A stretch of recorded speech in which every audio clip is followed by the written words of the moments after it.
My name is Jean, and today we are going to make Korean braised chicken.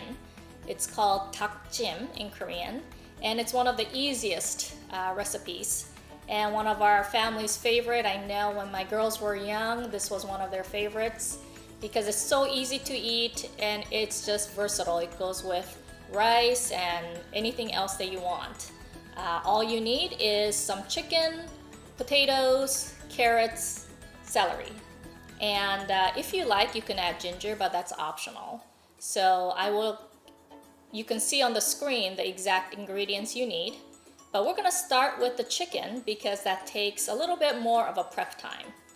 And I've purchased just regular, any grocery store, you can get any kind of chicken, but I usually go to Safeway and I bought this 9 to 10 pack boneless thighs. And they come with,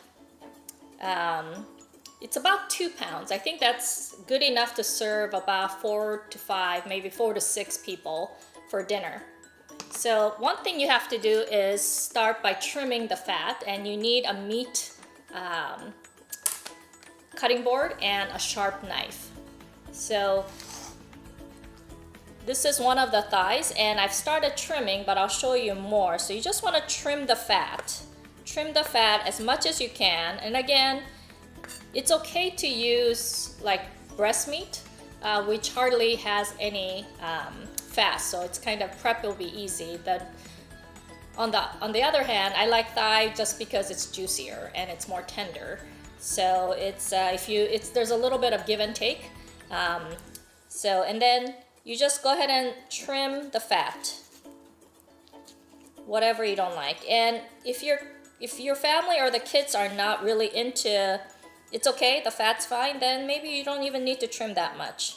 I know that when my kids were young, they hated even a tiny bit of fat, so I would have to trim lots of the fat before cooking. So go ahead and just trim all that, and then flip it over. If there's any additional trimming that you have to do, go for it.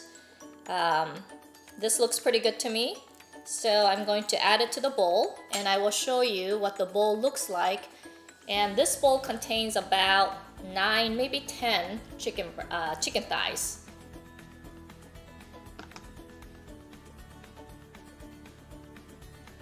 And now it takes about an hour of boiling the chicken on top of a stove. So let's go ahead and start making the chicken. And then while the chicken is cooking, we can go ahead and prep the vegetables. So in order to get the chicken cooking, you need a pot. This is probably good enough for this. So it's a medium-sized pot. And what you'll do is first rinse the chicken with cold water a little bit, and it'll get rid of any additional fat. So I'm going to go ahead and rinse that.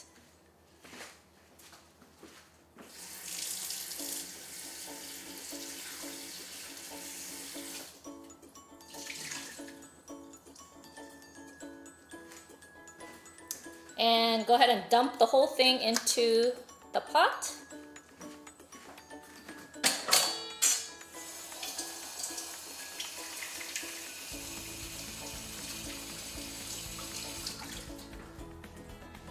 Thoroughly wash my hands.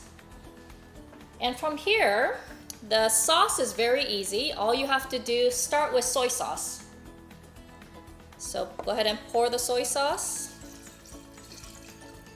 And then I usually like to put about 75% of the soy sauce to water. So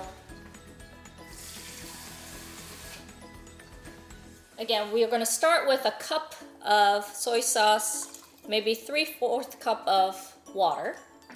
And that's it for now. We're going to start cooking.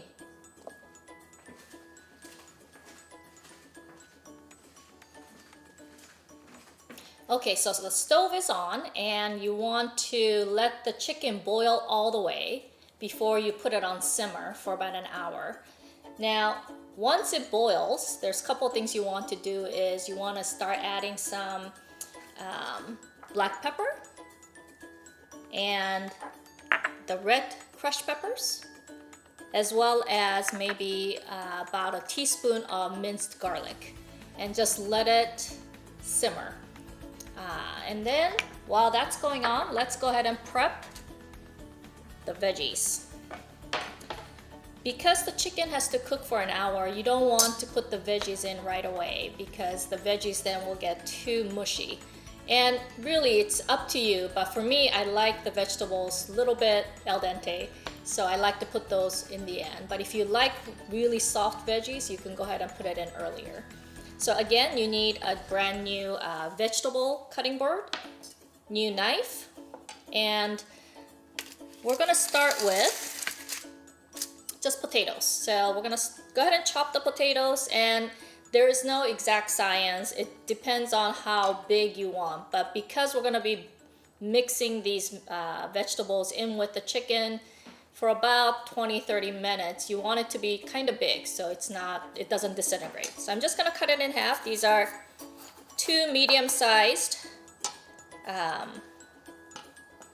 potatoes. I'm just gonna cut it in maybe 4s so that they're pretty big chunks. Okay, and then go ahead and put it in a bowl. You do that with both.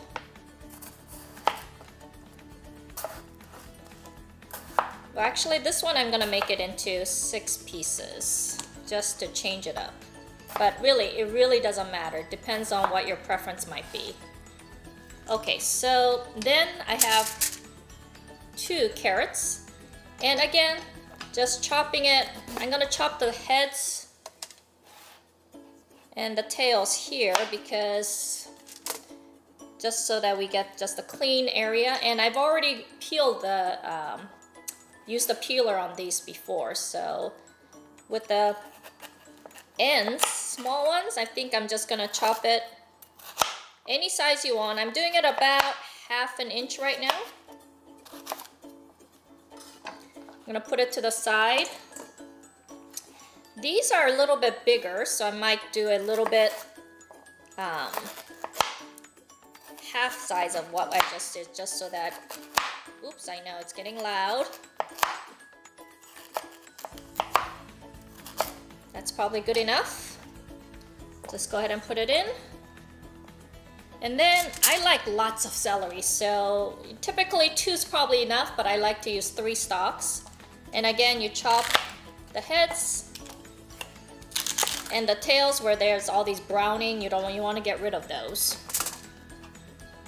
And go ahead and just start chopping. Just to speed it up, I'm gonna do this.